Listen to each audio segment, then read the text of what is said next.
So my name is Alyze Ahola. Today is July 13th. I'm so sorry. Try one more time. Okay. Okay. All right. So my name is Alyze Ahola. Today is July 13th, 2022, and I'm interviewing Lewis Hexter. Go ahead and introduce yourself, even though I already did it. Sure. I go by Lou, but my full name is Okay. Lewis Hexter. Okay.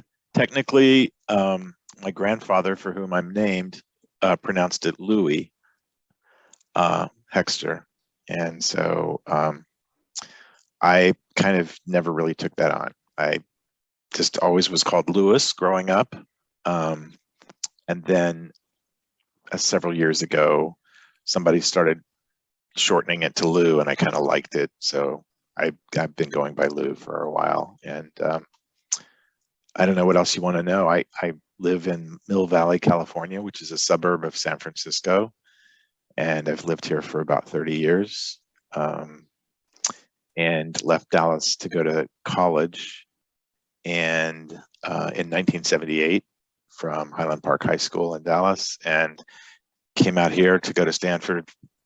Came here was there for 4 years and decided when I graduated not to come back to Texas, but to stay in the Bay Area. So, and I've been here ever since then. We're having our 40th college reunion this fall, and I'm involved in that. So 40 years I've been in the Bay Area. That's great. So I guess I'll ask, so you were born in Dallas? I was born in Dallas and Baylor Hospital, yeah. Okay, so I'll ask, when were you born? March 2nd, 1960. That's Texas Independence Day, in case you were wondering, which means that on my 16th birthday, I couldn't get my driver's license because the DMV was closed. That's why that date is important. March 2nd, 1960. I guess we'll move on to about your childhood. What was your family like, or how were they active in the community, and did you attend any religious services or religious school? Great, yeah.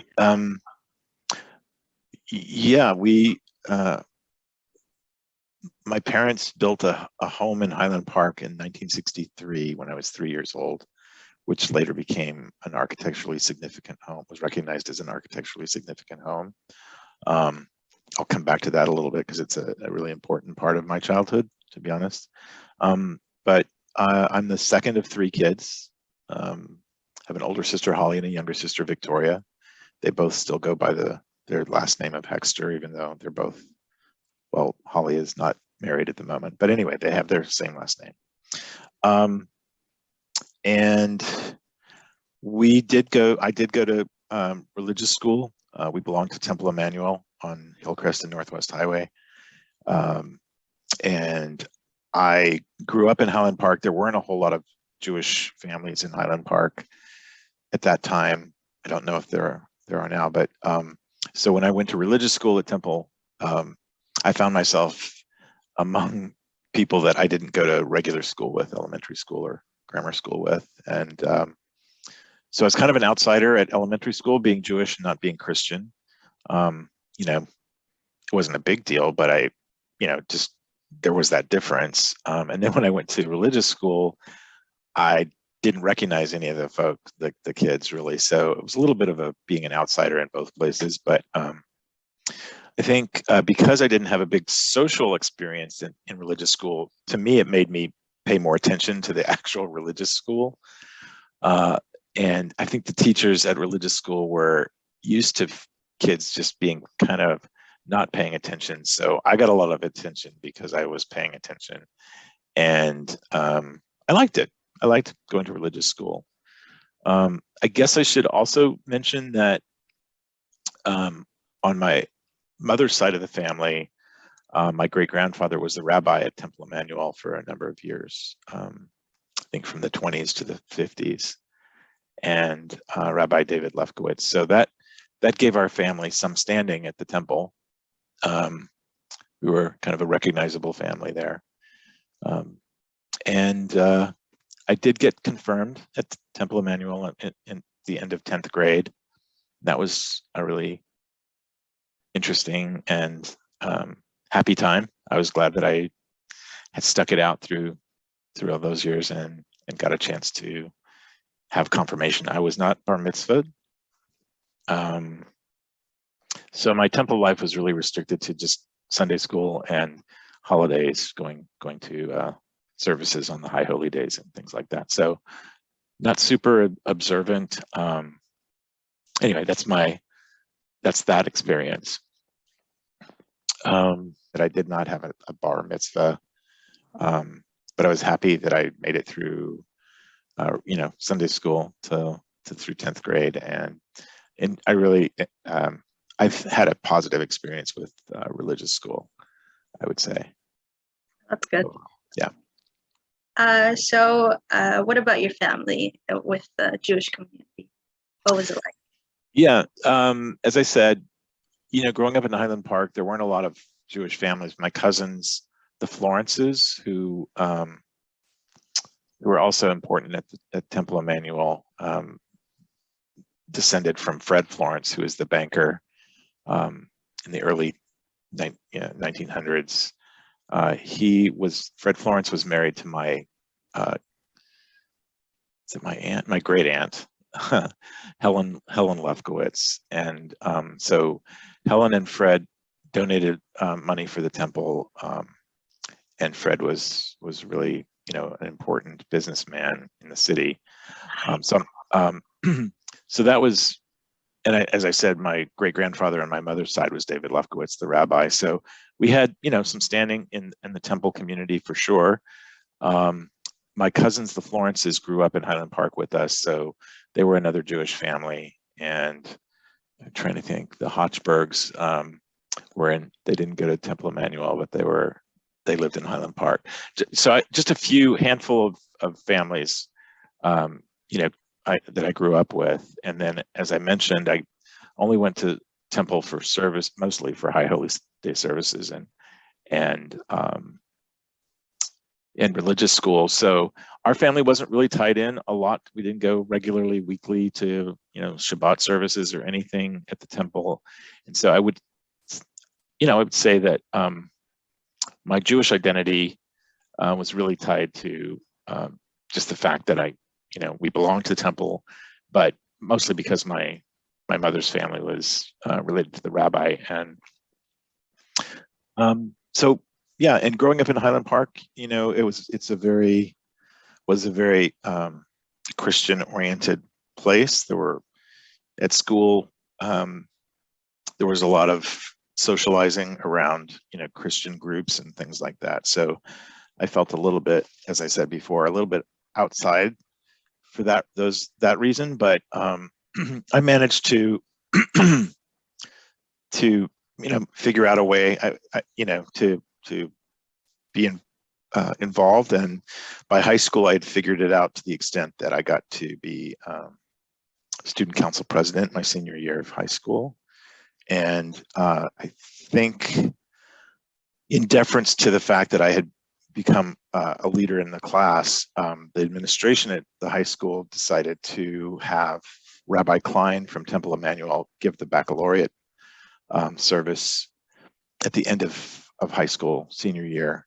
And I think that was, as I said, kind of a nod to an appreciation for the fact that they had a Jewish kid being the student council president, which I think might have been the first time that happened. So that was my Jewish identity pretty much growing up. I think, trying to think if there was anything else significant. I mean, we definitely celebrated Passovers at home. That was a big thing with extended family, grandmothers, grandparents, and cousins and things. So I think that was pretty much my Jewish life, were on the high holy days and the holidays, things like that. So were there any maybe special traditions or things that only maybe your family would do?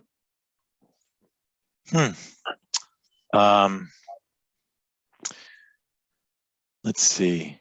Well, I guess I did find it a little odd that we also had a Christmas tree every December. So we had a menorah and a Christmas tree in our house.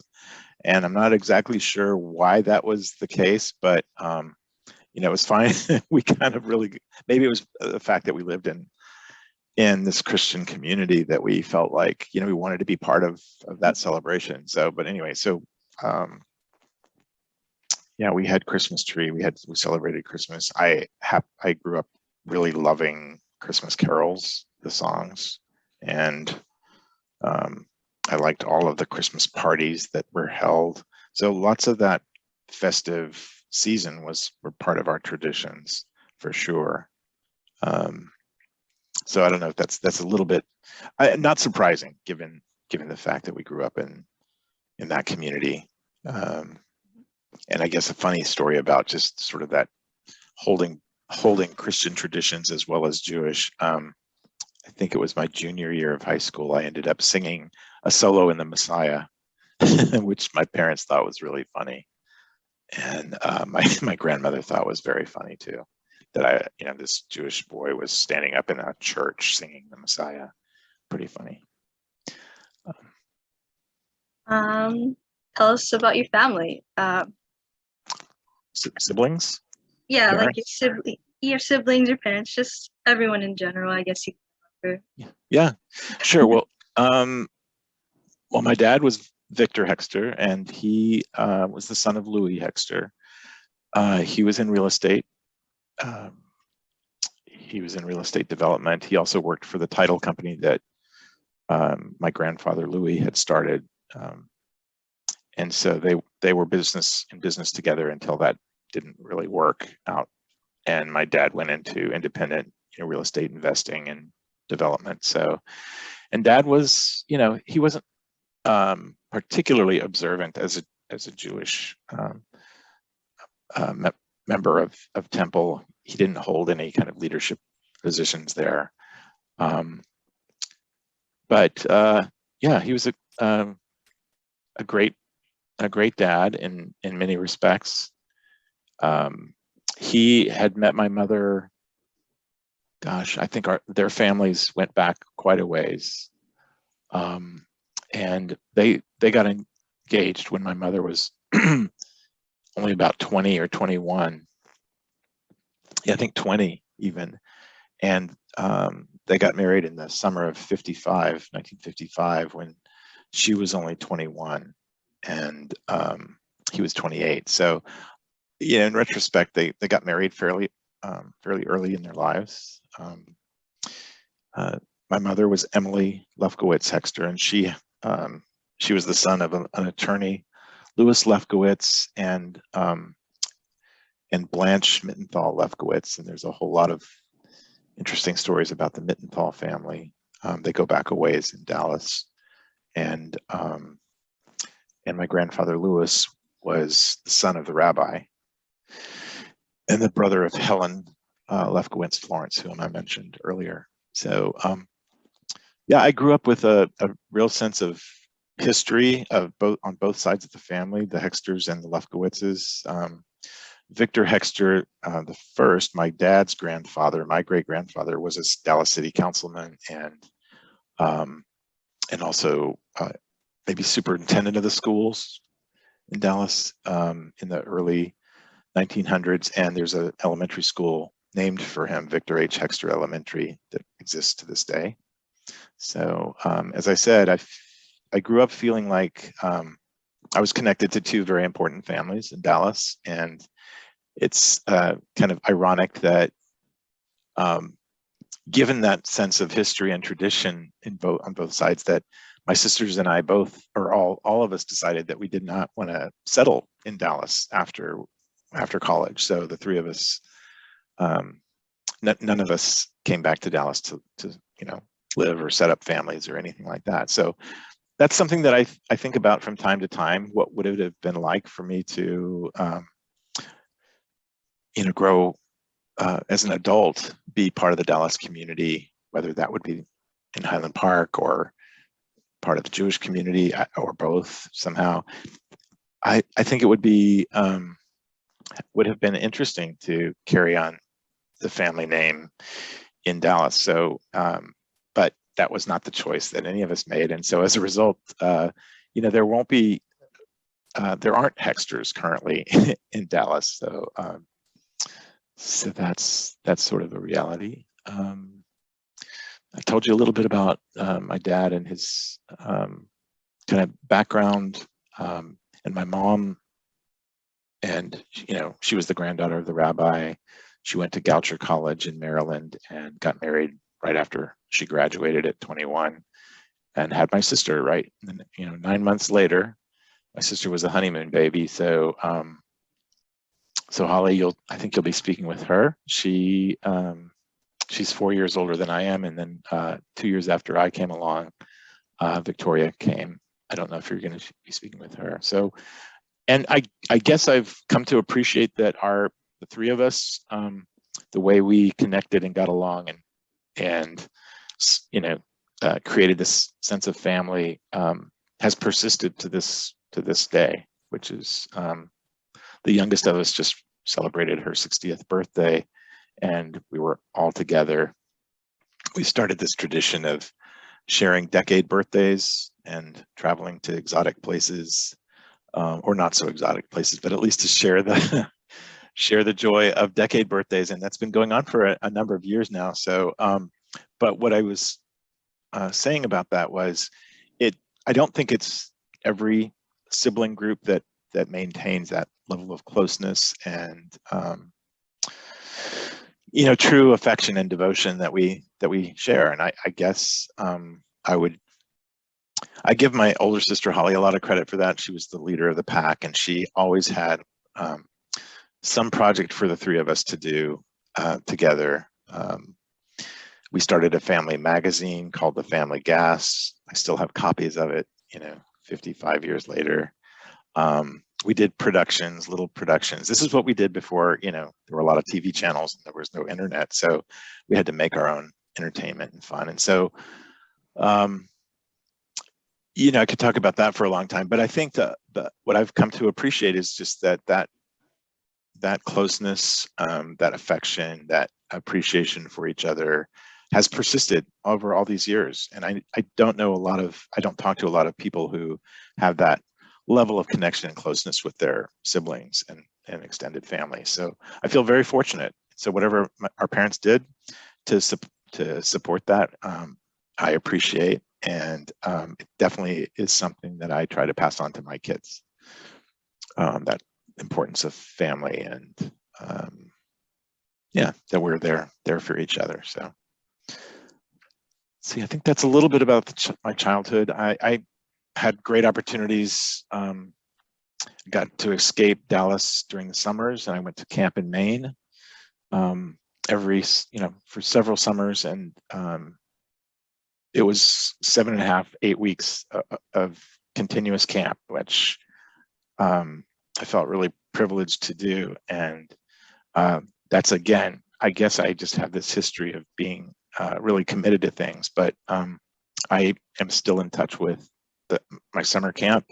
I'm part of that community. I donate money to them, and I believe they were an important part of my character development growing up. And so that was a significant part of my childhood. And I guess I'll just wrap up by saying that there were three really influential, four really influential people in my life outside of my family that, because I could count a couple of relatives, but one was my piano teacher. I started piano lessons at 5 and took until I was 14. And my piano teacher was really helped give me a sense of that I had some talent, and that I could, that I could work on that. I could have an identity that related to piano and music, and appreciate that. And so she was one of the most influential people. The second was my English teacher, Mrs. Barrett, who I got to have for 2 years because she moved with us from junior year to senior year, advanced placement English, and she was a terrific English teacher, and she opened my eyes to a lot of things about literature and the relationship of literature to life. And anyway, I really appreciated her. The third person was the choir director at Highland Park High, Don Waugh, and he taught me. He was the one that gave me the role of the Messiah, and it was a sort of a good example of how he would just push me into doing things that I might not have signed on for myself, but because he believed that I could do it, and he just had a way of challenging not just me, but all of his students to believe in themselves and and push and strive. And I really owe a lot to his confidence and his enthusiasm. And then the fourth person was the director of the summer camp that I just mentioned. And I won't talk much about that, but those summers at summer camp where you had like 7 weeks to like just live with yourself, be with yourself as a kid, and learn how to do some things. One of the principles of the camp was character development. So each week you were given a character goal to work on yourself, and at the end of the week you were given a candle at the council fire if you achieved your goal or at least showed effort. And that's just an example of how character development was a really important principle at the camp. And the director was the person that started that and kind of lived by it and set great examples. So those four people I feel I should mention as part of my childhood, because aside from my parents and grandparents, they were the most influential. I guess that's what I want to say about that part of my life. That was really great. So do you still have like any connections to Dallas other than your name, maybe? Yeah. The last relative, like blood relative of ours that lived in Dallas, Pat Mittenthal, passed away in March of 2020. Or was it 2021? I'm not sure now. I think it was 2020. And so I don't have any living relatives in Dallas right now that I know of. Helen Florence, take that back. Helen Florence, one of the Florence children lives there. But I do keep up with high school friends, and I was on the phone with one of them this morning, so talk to him regularly. And through Facebook, I stay in touch with a lot of folks that I grew up with in Dallas. And I'm also, as I mentioned, working on the reunion for Stanford, the college that I went to out here, and there are a few Dallasites from my class that I'm in touch with, because we came from that place and came to the same place, and so we have that connection. But and my high school friends are interested to know when I'm coming back to visit. I was at the last high school reunion in 2018 and had a great time. The people that I grew up with, know me in a way that a lot of folks that I went to college with and then subsequently, don't really know me. So I think a lot of people have that feeling like the kids that you grew up with, you'll always have some kind of connection with, and I feel that way about the people in Dallas. The other thing I would say that might be a little bit unusual, maybe not, is just that our parents, had a pretty good social life, and they hosted a lot of social activities, and as a result, we kids got introduced to a lot of their generation, friends of their generation, and my grandparents' generation. So so leaving Dallas wasn't just leaving behind people of my generation, but also family friends. And there too, because my parents, I've kept up with my parents' friends, I guess is what I want to say. And I think that's a way of staying connected with Dallas and the Pollock family in particular. Who else? That one stands out for some reason. Eisenbergs, Hoxtons. So these are families that I remember. I'm not as much in touch with those folks, the Pollocks for sure, but yeah. So I think that we enjoyed sort of multi-generational connections, and yeah, I think that's not something that every person carries with them, perhaps into, especially if you move away. I guess that's the other thing is, yeah, having moved away, there are still those connections with Dallas in terms of family, friends. So what about your grandparents? What do you know about them? Yeah, so that on my dad's side, again, Louis Hexter, he passed away in 1977, and I think as a result of having gotten in touch with you all for this, I was directed to an interview that he had done for, I think, the Historical Society, and so I got a chance to listen to his interview a little while ago and got to hear his voice again, and it reminded me of he struck me growing up as a very eccentric person, and yeah, you can there's a whole history on him, I'm sure that you all have. Eccentric in the sense that he was just a real, iconoclast. He liked being different. He liked challenging the status quo. He was, to me, a super intellectual, and just somebody he wasn't like warm and fuzzy per se, but he sort of, when we went to visit him, he was sort of held court and had things to say that, you wanted to listen to. And he had divorced a long time before my grandmother Ruth Can. Again, you all have a good dossier on Ruth. And so she was living independently when I was growing up. So she had divorced Louis, and she had lost her second husband, Lawrence Can, years before I was born. So I always knew her as a single person. And she was a character. Great memories of her. She took me to theater and to symphony and to opera. She really gave me the kind of the arts education. And those interests, Gilbert and Sullivan, Theater 3, those things, I can still remember the Fledermaus, performances that I attended with her. And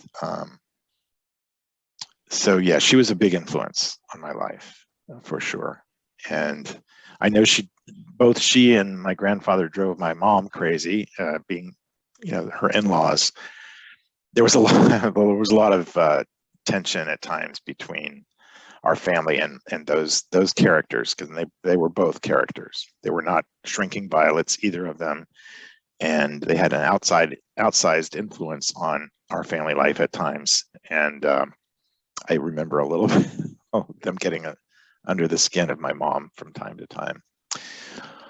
On the other side, my mom's side, my grandfather on that side died when I was 6, so I didn't really get to know him well. I do have some memories of him, the house that we went to visit him in, and how he smelled.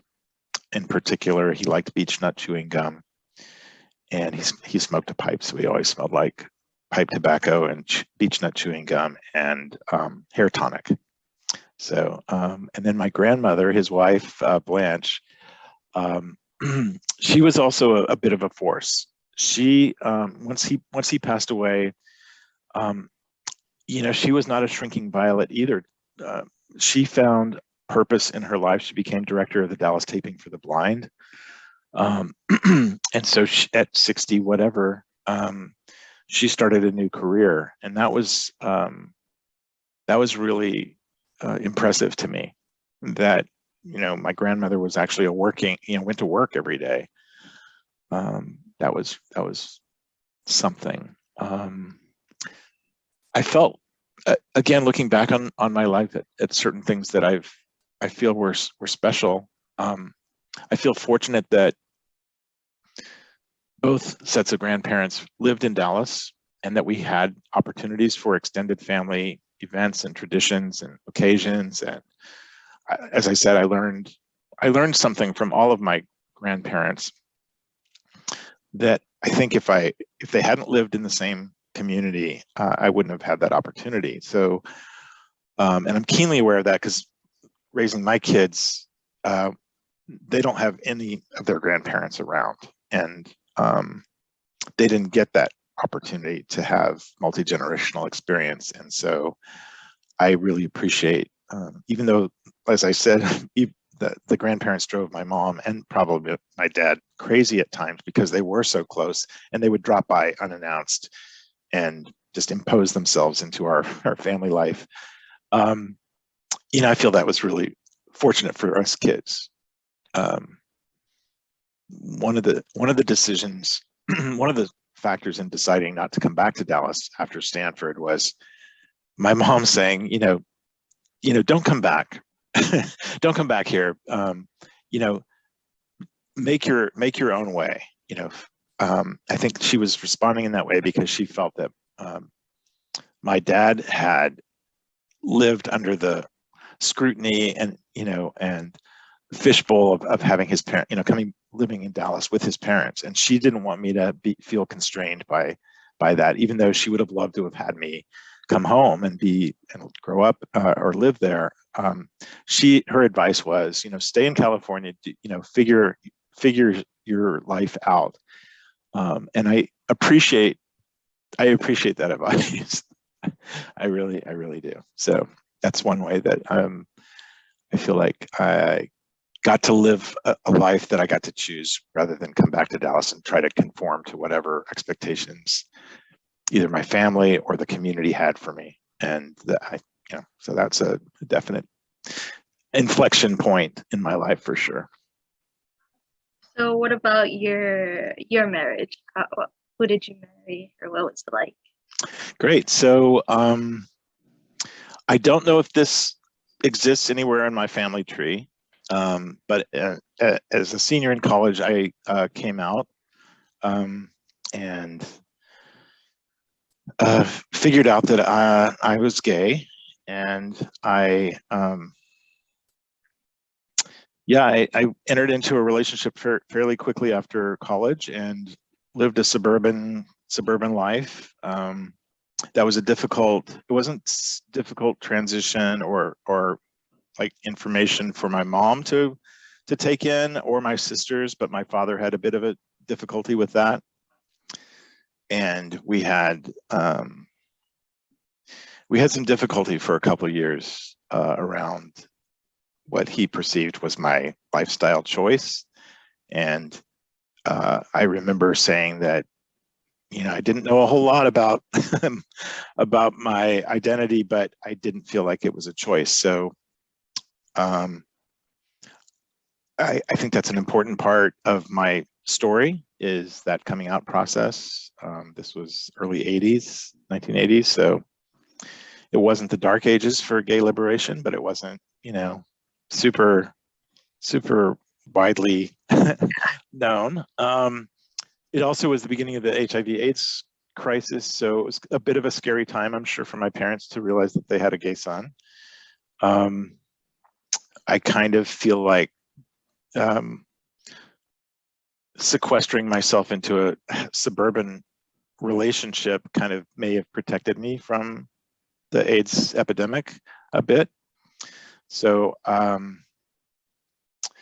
and in the mid 80s, I began to be curious about, or I was in San Francisco, and I began to be curious about the San Francisco community, and was approached there to see if I was interested in joining a conversation around HIV/AIDS and the gay community. And I said, yes, I'd be interested in doing that. They were doing this program around trying to promote safer sex and things to prevent AIDS. And so anyway, the reason I'm telling that story is because that gave me an opportunity to work. I enjoyed that interaction. I enjoyed meeting other people from the community. And so that kind of launched me into working in HIV/AIDS in the late 80s. I ended that relationship that I was in, and about 3 weeks later, I met the person that became my actual husband. So that was in 1990, and we met and began dating, and then in 92, we decided to move in together into this house in Mill Valley, which is where I live now. So 30 years later, I'm with the same person. We've had several commitment ceremonies culminating in an actual, wedding or marriage in 2008. So, but always on the same day of the year, October 7th. And so that's our anniversary date. And about 15 years into our relationship, we made the decision to do a foster adopt. And I feel extremely grateful that we've had that opportunity. I don't think when I came out in the early 80s that it was even a possibility in my mind that I might be able to have a family. And as you've heard, growing up in a very close family is very important. So I think I just had assumed that I would hopefully find a partner, and that would be it. But in 2005, we began to look for opportunity to take in a foster child, and we were presented with the opportunity to take in two at the same time, who were half brothers, and we did that. I'm skipping over some of the pieces, but they became our sons. And when you do foster to adopt, and the idea is that your intention is to eventually adopt, and the kids that are matched up with you are kids that they call low risk, meaning there's a low risk that they will be reunited with their birth families. And so there's a high probability that you will be able to take them from foster kids to adoptive kids. And so that's what we were trying to do. And there were a few little hiccups with our younger son about his birth family, but eventually both of them were available for adoption, and we adopted them both at different times, but they are both our sons. And that was 17 years ago. Our older son was 2.5, and our younger son was 4 months. So we've had them since they were very, very small. And I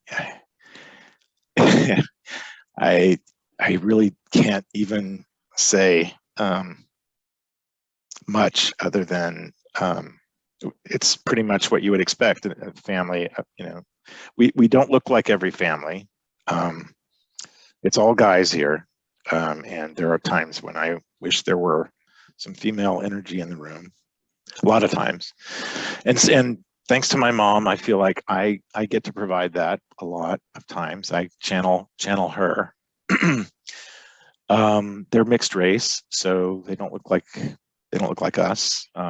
That's challenging for them. And so we other than those things, I mean, I think we have a lot of the same, issues and challenges and joys that any family has. So that's been a huge part of my adult life, was getting into a solid relationship with a person, working on that, because they're, relationships are hard. But I feel good that we made it to a point where we felt like we could create a home for foster kids and adoptive kids. And so here we are. Our younger son is going to be a senior in high school and hopefully graduate in a year. And so then we will be empty nesters. So, I mean, that's the way it goes. Yeah. So what was it like being queer during that time? What was it like? Well, it was exciting. And I think it was exciting for me because I felt finally like I was not living a double life. Because growing up in Dallas, I definitely felt like I had to hide that part of me, and I wasn't really even that aware of that part of me. I felt really repressed. I felt like, I was an arty person. I had a lot of creativity. I was in music. I was in theater. Then I went to Stanford, California. You would think, leaving Texas, I always think leaving Texas behind, I would have felt really free to be me, as they say. But it took literally leaving the country. I went away for spring quarter of junior year from Stanford and went to Italy. And it was only then that I felt like I could, express who I was. And so I came back for senior year at college, and I still felt like I couldn't be fully out at college. And so my classmates at college didn't know me as a gay man. I was closeted even for senior year. And so anyway, I think that's just kind of emblematic of I believe that's part of, honestly, growing up in Dallas and in Texas at that time just wasn't really cool. There weren't, there wasn't celebrated, and so and that growing up at that time of feeling really repressed, I think has been difficult for me all the way up through now. I just sort of have residual trauma around being told that I was less than, or not as good as, or something wrong with me. So, but you asked what was it like to grow up then. It was very freeing, aside from the AIDS epidemic, which was no joke and very sad and difficult. And again, was kind of a damper on being sexually expressive, right? So yeah, that was difficult. But other than that, I really enjoyed feeling a little bit more free, a little bit more aligned with, who I was. I got to figure out, where does my sexuality fit into my overall identity? And yeah, I like to think that as a mature person, I've figured that out by now. Like, being gay is part of who I am. It's not everything. Being Jewish is definitely, I hold on to my Jewishness in the sense that it's a heritage that I have. I feel connected to that heritage in deep ways. And I don't belong to a temple now. I don't go to high holy day services.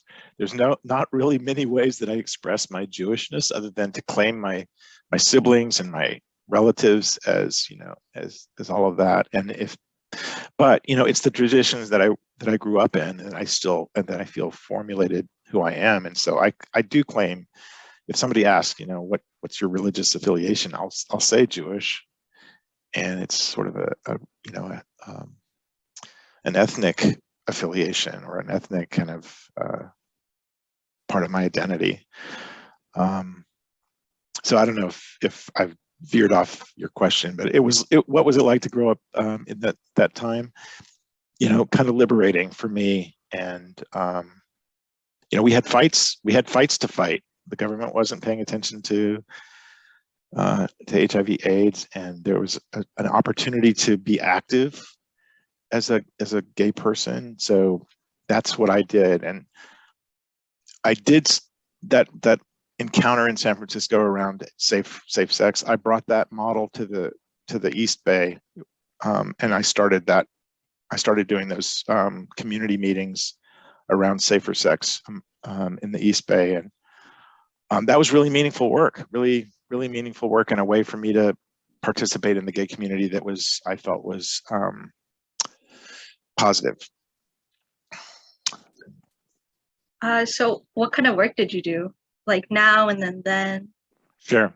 That's easy also, because I grew up thinking I was interested in a whole bunch of things. I'll probably have a bunch of different careers and a lot of different jobs. But as it turned out, at Stanford, I originally thought I wanted to be an architect, and they had stopped doing architecture at Stanford when I started there, and I knew that, so I just ended up taking as much related to architecture as I could, with the idea that I might still be able to be an architect, and I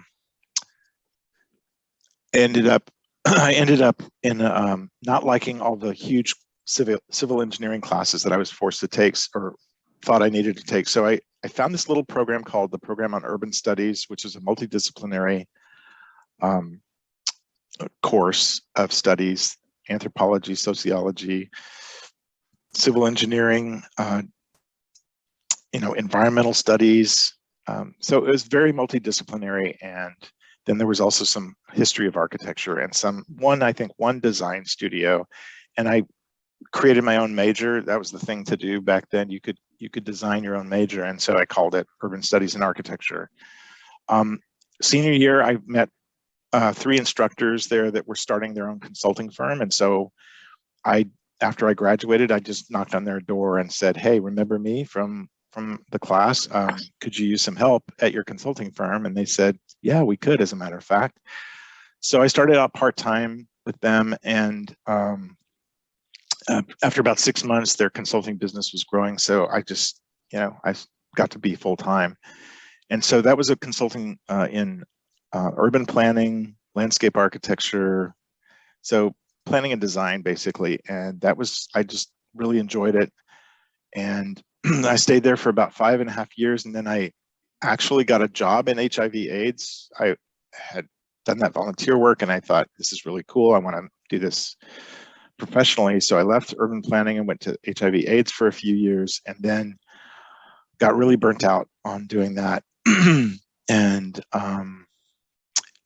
and ended up coming back to the planning firm. So and I just retired in January of this year. Well, semi-retired, because I'm still on call with them. But so from 1992 to basically 2022, about 30 years, I worked for the same planning firm.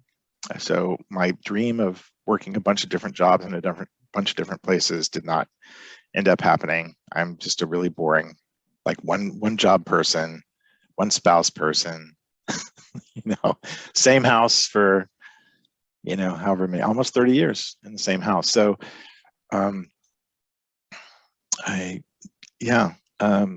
so the job was urban planning, policy planning, and this kind of the core competency that I developed over the years was as a facilitator of community meetings, stakeholder meetings, to inform public policy around transportation, new development, things like that, natural resources.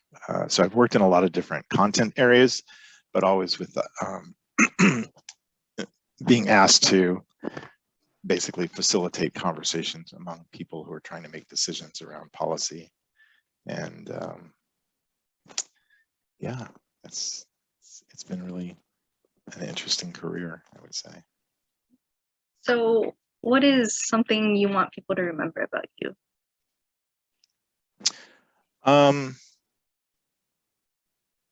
That's a great question. I've been thinking about that a bit. Attending some memorial services recently, reaching that 60 milestone. Like, what's the legacy?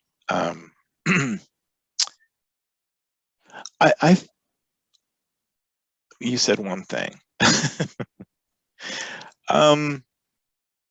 I think family has kind of been essential. That I really value family. I value the give and take, the connection to tradition, the connection to, heritage.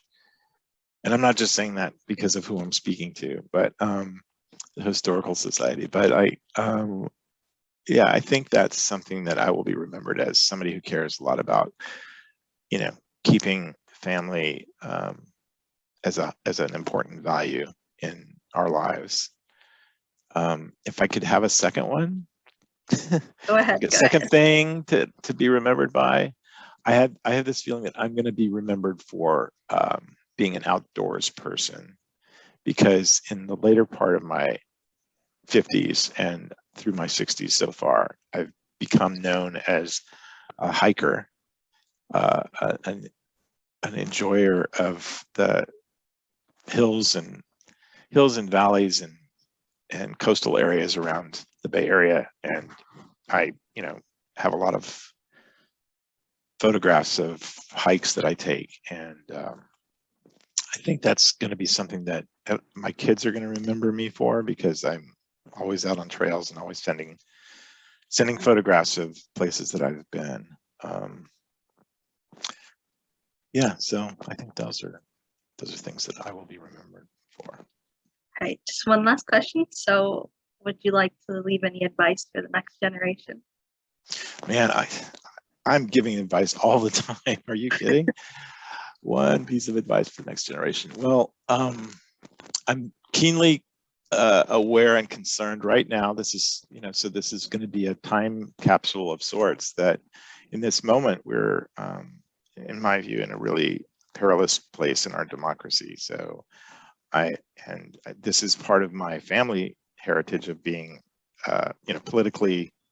politically active, or at least very opinionated. So I think that my advice is, stay engaged and don't be complacent.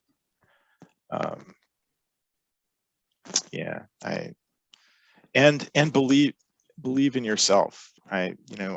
Our kids, as I mentioned, are mixed race, and I know that we spent a lot of time in raising them, trying to get them to understand the racism in our culture, in our society, and how